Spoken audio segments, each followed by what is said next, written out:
Bienvenidos al programa Revive tus estudios. Hoy vamos a hacer un repaso de lo que vimos en el aula virtual con respecto a matemáticas. Entonces rápidamente recuerden que vimos conjuntos de números y vimos que los números reales son solamente lo que son los positivos, los negativos o cualquier quebrado. Ya sea positivo o negativo, son números reales. Luego venía lo que son los números naturales, donde solamente son los positivos, del 1 hasta el infinito, mientras sean positivos son naturales. Posteriormente vimos lo que eran los números racionales, que tiene que ver con todos los quebrados y decimales. 1/4, 2/6, 4/5, punto 2, punto 5, punto 75, mientras sea quebrados o sea decimal, pertenecen a los números racionales. Después vimos lo que eran los números irracionales, que son todos aquellos números que son infinitos. El más importante y el que más se menciona en los exámenes es el pi, que lo vimos en matemáticas, 3.1416, y una cantidad de números que son infinitos. Por eso el pi está dentro de los irracionales. Si un día me sale el .3333 o .66666, sería un número irracional porque sería infinito. Y por último vimos lo que eran los números primos, en las cuales nada más son aquellos números que se pueden dividir entre sí y entre 1. Y quedamos que el único número par que sería primo sería el 2, porque se puede dividir entre sí, entre 2 y entre 1. El 4 ya no podría ser, porque se puede dividir entre 4, entre 2 y entre 1. El 3 sería un número primo, el 5 sería un número primo, el 7 sería un número primo, porque nada más se pueden dividir entre sí y entre 1. ¿De acuerdo? Después vimos lo que eran sumas y restas.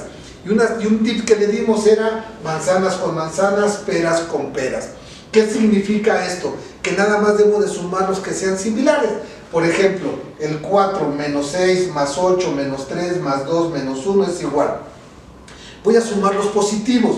El 4 es positivo, el 8 es positivo, el 2 es positivo, y si sumo eso me daría 14. 4 más 8 son 12, más 2, 14. Ahora, ¿qué voy a hacer? Voy a restarle lo que son los negativos, como es el menos 6, el menos 3 y el menos 1, y eso me daría menos 10. 6 y 3 son 9 y 1, 10. Y 14 menos 10, la respuesta sería 4 positivo. Tengo 14 y me quitan 10, me quedaría 4.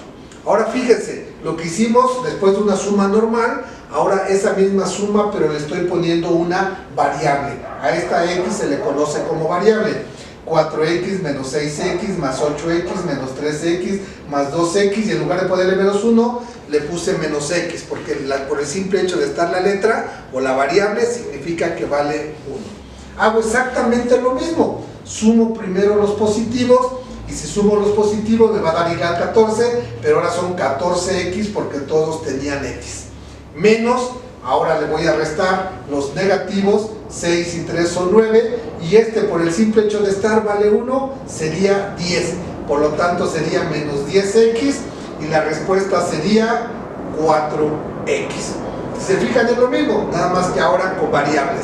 Fíjense, ahora lo voy a hacer más complicado, pero exactamente sigue siendo igual. 4x cuadrada menos 6y más 8 menos 3x cuadrada más 2y menos 1. Ya les metí más variables, x cuadradas con y y números solitos. La regla dice manzanas con manzanas, peras con peras. ¿Qué tengo que hacer? Sumar los que sean iguales. 4x cuadrada y 3x cuadrado son iguales. 4x cuadrada menos 3x, ¿eso cuánto me daría? Me daría x. Tengo 4 manzanas y me quitan 3 manzanas, me queda solamente una manzana. Luego con los otros, con lo que sería y. Y 6y más 2y, menos 6y más 2y, ¿cuánto me daría? Me daría menos, porque recuerden que se va a mantener el que tenga el signo del número más grande. 6 es más grande que el 2, por lo tanto es negativo, va a ser un negativo, y la resta me daría 6 y 2, me daría 4y. Vamos a pensar que esas son peras. ¿Cuáles me faltan? El 8 y el menos 1. Por lo tanto, el 8 y el menos 1. Tengo 8 y me quitan 1, pues entonces me van a quedar 7. Si se fijan, fue la misma lógica, una suma y resta normal, ahora le agregué una variable, ahora le agregué más variables. la regla manzanas con manzanas, peras con peras. Un último que estamos haciendo como práctica, sumo 2x cuadrada más 3x cuadrada y la respuesta sería 5x cuadrada.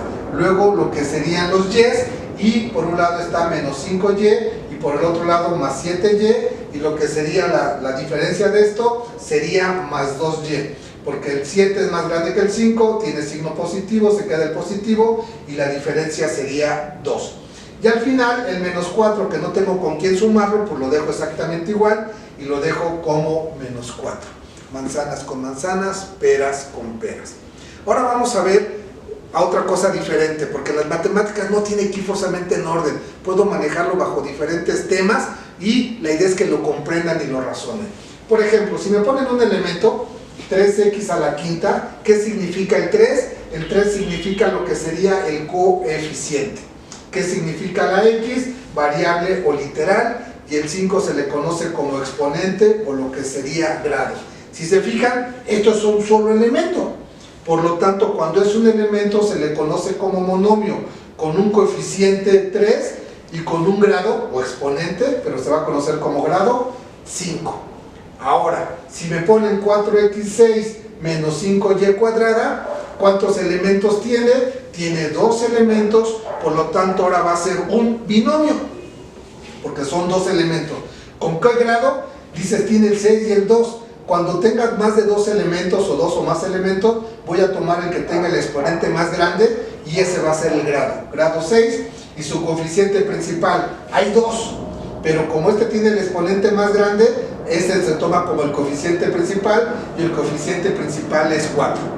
El siguiente ejemplo, se toma el exponente más grande, por eso es 6. El siguiente tiene 3 elementos. Al tener 3 elementos, ahora es un trinomio. 1, 2, 3, trinomio. ¿Con qué grado? Con el 4 porque es el exponente más grande. Y con coeficiente principal 5. ¿Por qué? Porque como este es el más grande, se toma el número y sería 5. Y si hubiera más de 3 elementos, ahora se le va a conocer como polinomio, que significa mucho, 1, 2, 3, 4, con un grado 5 y con un coeficiente principal 3. Entonces ya sé que es monomio, un elemento, binomio, 2 elementos, trinomio, 3 elementos, y más de 3 se le conoce como polinomio. Si vemos una multiplicación, voy a empezar por algo sencillo. 2 por 7 me daría 14, eso lo sabemos. Pero si ahora le pongo 2x por 7, pues 2 por 7 me seguiría dando 14, y como tiene una x, le dejo una x. Pero si por algún motivo me ponen 2x quinta por 7x cuarto, la regla dice los exponentes se suman. 2 por 7, eso se multiplica, porque son números, no son exponentes, y me daría 14, y se suman los exponentes, 5 más 4, y me daría 9. Esto es multiplicación, eso es lo que vimos un día en la escuela, que nos costó trabajo. Aquí está en una forma lógica. Después vimos lo que era aleatorio y determinístico. Aleatorio, nada más recuerden, es todo lo que es suerte. Encontrarse un billete de lotería, a lo mejor el comprar la lotería, digo un billete, a lo mejor comprar un boleto de lotería y sacarse la lotería, eso sería suerte. Y determinístico es todo lo que se puede demostrar, si es cierto o es falso. Por lo tanto, si me preguntan, llegaran a preguntarme, seleccione la opción que corresponda a un evento aleatorio, la apertura de un juego de ajedrez. Alguien tiene que iniciar, si no, no se puede jugar, por lo tanto, eso es determinístico. La trayectoria de un planeta en órbita, ya sabemos que los planetas giran, eso se puede demostrar, determinístico. La trayectoria de una bola de billar, dependiendo de dónde le pega la pelota, es a donde se va a ir, por lo tanto, tampoco es suerte, es determinístico. Pero sacar un as de un mazo de cartas, eso sí es suerte. Por lo tanto, la respuesta sería la D. Seleccione la opción que indique de forma correcta cuáles de los siguientes eventos son aleatorios o determinísticos. Después de correr un maratón le da un infarto, eso es mala suerte, no a todos les da un infarto por correr. Na2O más H2O igual a 2Na es una fórmula química, se puede demostrar si es cierto o no, determinístico. El sol sale por el oriente en el hemisferio norte, sabemos por dónde sale el sol, se puede demostrar, por lo tanto determinístico. Lanzas una pelota de básquetbol y encestas, no siempre vamos a encestarlo, por lo tanto eso tiene que ver más con aleatorio, aleatorio.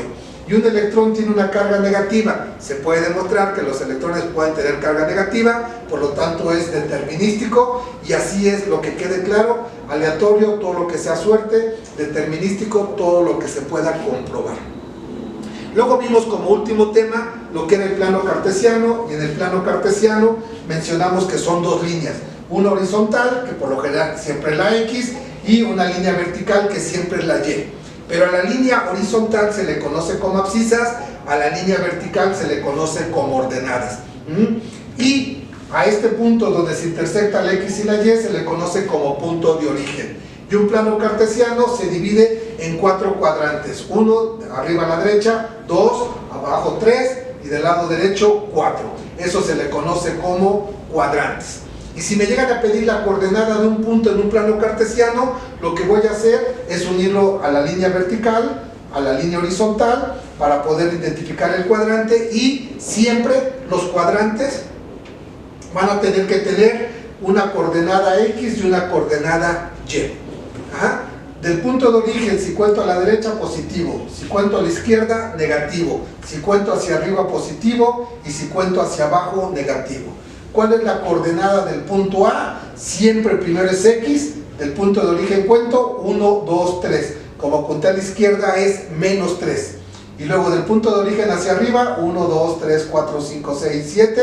Y como conté hacia arriba es positivo. Y la coordenada sería menos 3,7. Y esa sería la coordenada. Luego vimos lo que sería la coordenada del punto B. Y si yo sacara la coordenada del punto B, diría 1, 2, 3, 4, 5, 6, y como conté hacia la derecha, positivo, y luego sobre las Y, 1, 2, 3, 4, 5, y como conté hacia abajo, negativo, y la coordenada